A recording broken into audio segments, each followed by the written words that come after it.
네, 간밤의 나라박 소식은 황준호 기자와 함께합니다. 황 기자. 예, 안녕하십니까? 네, 안녕하십니까? 예.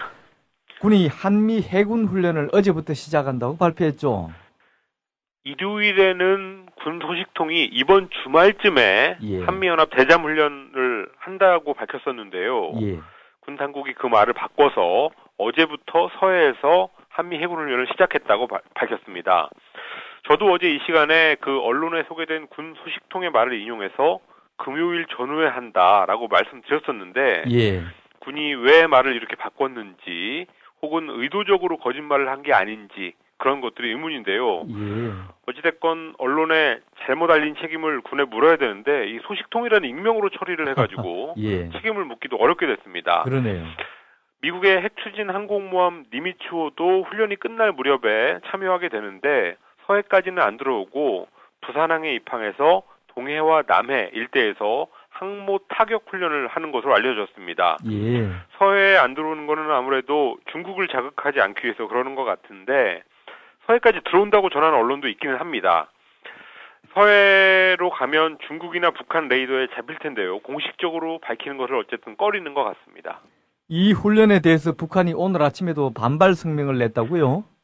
북한군의 서남전선 사령부가 오늘 새벽에 보도라는 것을 발표했는데요. 예. 한미연합 대잠훈련을 거론하면서 북측 영해에 단 한 발의 포탄이라도 떨어질 경우에 자기들이 즉시적인 반타격전에 진입할 거다라고 경고했습니다. 또 북한은 반타격전에 남측이 무모하게 대응한다면 서남전선 지구에 전개된 로켓 부대에 즉시적인 행동 개시가 있을 거다 이렇게 위협을 했습니다. 예. 북한은 일요일에도 이거에 대해서 반발한 적이 있었는데 어제 우리 국방부가 북한이 문제 삼는다고 해서 훈련을 중단할 수 없다라고 말했고 또 이어서 오늘 이렇게 북한이 나오면서 서해의 긴장이 다시 올라갈 걸로 보입니다. 그런데 이번에 미국 항공모함이 온다는 기밀이 북한에 샜다는 보도가 조선일보에 났네요. 오늘 조선일보 일면 톱기사로 났는데요. 예. 니미츠호가 온다는 기밀이 북한에 샜고 군이 그게 어떻게 그렇게 된 건지 경위를 파악하고 있다고 보도했습니다. 북한은 일요일 오후 3시경에 처음으로 니미츠호가 부산에 오고 또 10일경부터 한미 해군의 훈련이 있게 된다라고 비난했었습니다. 예. 그리고 나서 남측의 군 당국이 소식통의 말을 전하는 방식으로 훈련 사실을 확인했는데요. 이 순서에 대해서는 제가 어제 이 시간에도 말씀을 드렸었는데 예. 이 과정이 좀 이상하다는 겁니다. 훈련에 대해서 한국이나 미국의 군 당국이 공식적으로 발표한 적도 없고 언론이 쓴 것도 없는데 어떻게 북한이 먼저 알았냐는 겁니다. 그래서 그 경위를 조사하고 있습니다. 어떻게 그 기밀 유출이 가능하죠? 조선일보는 인적 정보, 휴민트, 그러니까 누군가가 알려줬다는 거죠, 북한에다가. 예. 이 휴민트라든지 군의 이메일 등에 대한 북한의 해킹 혹은 통신 감청 이런 다양한 수단을 통해서 유출됐을 가능성에 대해서 파악하고 있다. 이렇게 기사를 썼습니다.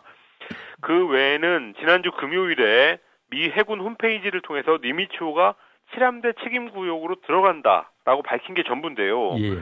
그 7함대 책임구역이라는 것은 서태평양에서부터 인도양까지 굉장히 넓은 바다라서 북한이 그걸 가지고 부산항에 온다라고 유추했다고 보기는 힘듭니다.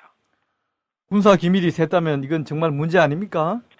예, 제가 조선일보 기사를 보면서 두 가지 생각이 들었습니다. 예. 첫째는 안보를 그렇게 강조하고 또 떠드는 보수 정권이 군 기밀이나 이렇게 흘리고 다닌다면 정말 문제가 심각하구나 이런 생각을 먼저 했습니다. 예. 이명박 정부 때는 노쿠기순이라는 게 그 안보의 구멍이 난 거를 상징적으로 보여줬었는데요. 예. 박근혜 정부 들어와서는 한반도 긴장이 최고조에 달했던 4월 3일에 탈북자가 연평도에서 배를 타고 북으로 가는 어처구니 없는 일이 있었는데 또 이번에 이런 일이 있구나 싶어서 일단 놀랐고요. 예. 또 두 번째 드는 생각은 기밀 유출자를 색출한다라는 명분을 가지고 또 군이 나서고 보수 언론이 부추기면서 국내 정치적인 어떤 일을 꾸밀 수도 있겠구나 이런 생각이 들었습니다. 그런데 조선일보가 다른 비밀 훈련을 또 공개했다고요? 예, 앞서 말씀드린 기밀 유출을 조사한다는 기사 끝에다가 슬그머니 예. 한미 공군의 훈련이 실시되고 있다 이렇게 썼습니다. 지난주 금요일부터 2주 일정으로 맥스 썬더라는 이름의 훈련이 시작됐지만 공개하지는 않고 있다 이렇게 전했는데요. 자기들이 공개했죠. 그러면서 예, 예. 이 해군 훈련의 기밀 유출 경위를 조사하기에 앞서서 조선일보의 이런 행위부터 우선 문제 삼아야 되는 게 아닌가 싶습니다. 비공개로 훈련을 한다면은 이유가 다 있을 텐데 이렇게 언론이 공개해버리면 안보에도 문제가 있을 수 있고 또 한반도 긴장을 다시 부추기는 그런 행위가 될 수도 있습니다. 그 참 무책임한 언론이군요. 예. 자, 외신으로 넘어가 보겠습니다. 시리아에서 화학무기를 누가 사용했냐를 가지고 논란이 일고 있죠. 시리아 정부군이 사용했냐 아니면 반군이 사용했냐 이 문제를 가지고 상반된 주장이 나오고 있습니다. 예. 척 헤이글 미 국방장관이 지난주에 시리아 정부군이 사린가스라는 화학무기를 썼다라고 밝혀서 파문이 있었습니다.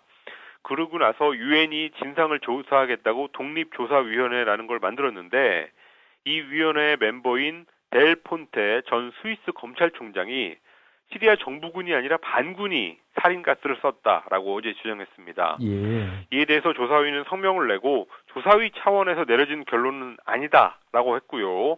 또 미국 정부도 화학무기를 썼다면 정부군의 소행이다라고 주장했습니다.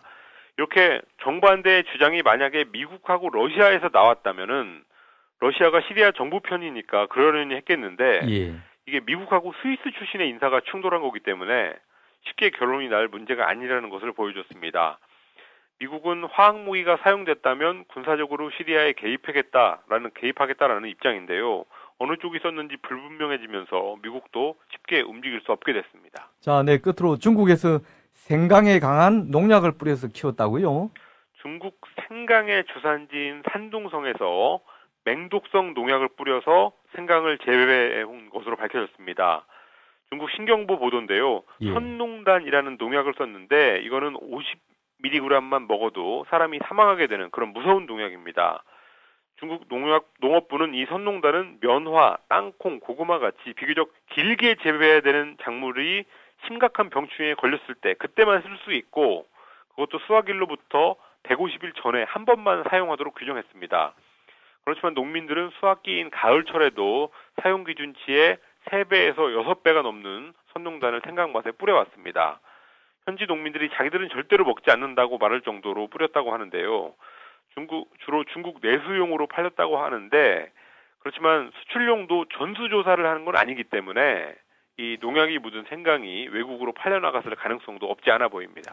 네, 황준호 기자 수고하셨습니다. 예, 감사합니다. 이상 외신 황준호 기자와 함께했습니다.